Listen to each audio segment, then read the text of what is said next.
Ya Bashir, mu shiga daga cikin mana mazauna. Ai wannan zuwan ba na shiga ciki ba ne. Ango ina yini? Allah ya yi da yau zama. Kuma daga dukkan alamu yau ce rana ta ƙarshe da ba za ki sake gani na ba. Kai. A'a Kamal. A'a. Ka katse da ni. Kai ma na tabbata idan kai ne a matsayina, you will definitely do the same. A'a bashi. Abin wallahi da nauyi. Wai me ke faruwa ne yayi Bash? Menene? Za ki ya ba mu guri? A'a, ba sai ta ba mu guri ba, babba kawata ce fa. Aho. Kina nufin kenan duk abin da zan faɗa a gaban ta kenan? Ko ma meye ne kawai ka faɗa.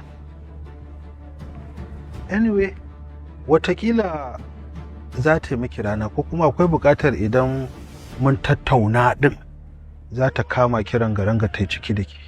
A'a, a kan me za ta kama hannuna ta maida ni cikin gida yayi Bash? Wato, kin san komai sai Allah ya yi ko?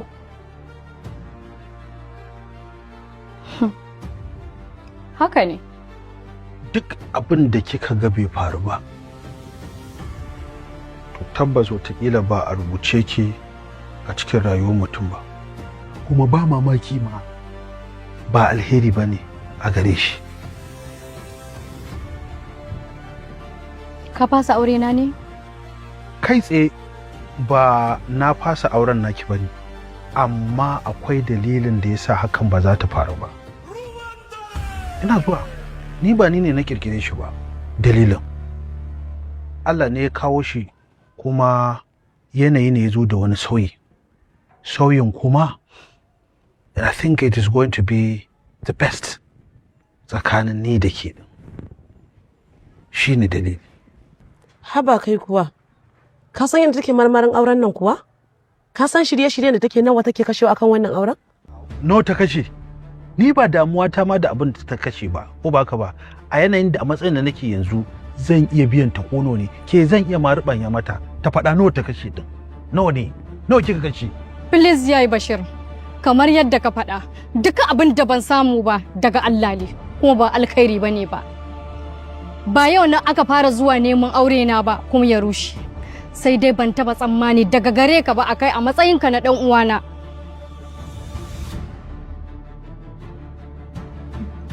Ba komai, ka je dan kanka. Na je wa mace.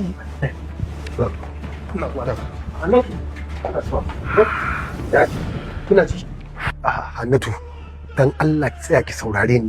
Dan Allah, ka rabu da ni. Ba abokinsa bane ba kai? Duk da haka dai, ni abokinsa ne kuma tare muka taho, but amma abin da nake so. Ba wani but. Tun da har ka rako shi, ai ka san me ya zo yi. Allah ka rabu da ni. Ku je kawai ku tafiyar. Kenan Allah ba ki hakuri.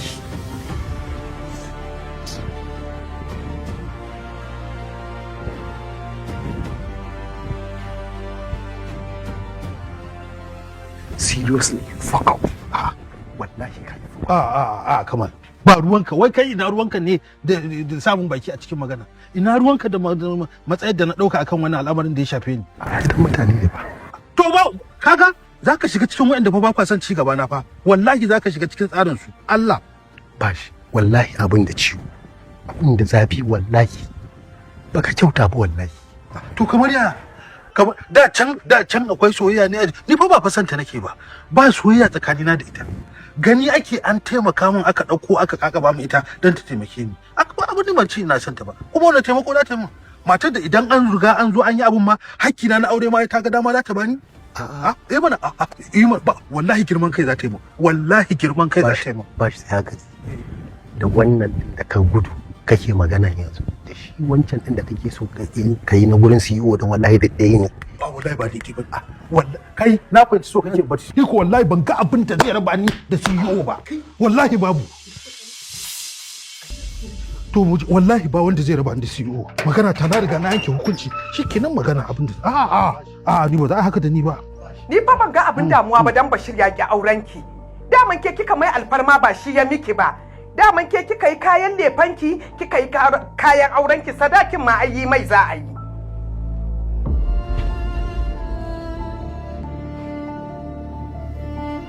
Kinga, share hawayenki, ki wani daina damuwa. Allah ne ya tausaya miki ya rufa miki asiri ya miki tsakani da shi. Kin ji ko? Ke umma sai ma kin ganshi yanda yake jin kai ke cha zaki maƙudan kuɗi ya samu. Ke baki san talaka ba ko matsiyaci idan ya ga abin da ba nasa ba ai aronsa yayi. Shi wannan yana da rabo ne? Ai duk wani alamu da kika ce kin ga na kuɗi a gunsa ban shi da ko tasi ban shi da ko kwabo kuma ba su da hanyar shi kuma a haka zai kare. Allah abu ɗaya fi damu na umma. Gayyatar mutane da nayi da kuma yarda da shi da nayi. Ashe mayaudari ne ban sani ba. Banda abinki Hannatu. Menene abin damuwa? Menene abin damuwa? Dan Bashir bai aure ki ba. Mamakin ma da nake yi, me zai sa Bashir ya guje ki? Irin gatar da aka masa yana da gata sama da wanda kika mai ne? Ai tunda ya ce haka ya taka, a zuba a gani, sai mu ga inda ruwan ido yake kwaba laka.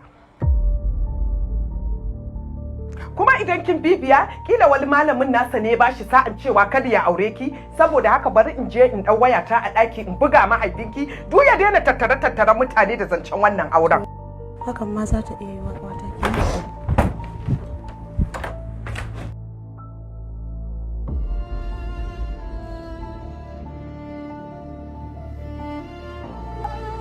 Babash, me zai hana kaɗa su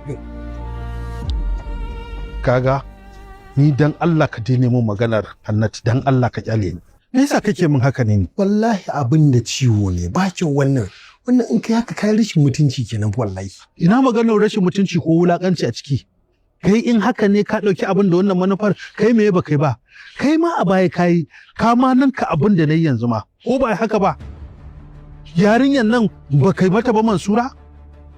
Da zuciya ɗaya ta soka ba irin sanda bata nuna maka ba amma ka tashi ka murde ka take kafa ka ce san ba haka ba kai baka bukatar ta.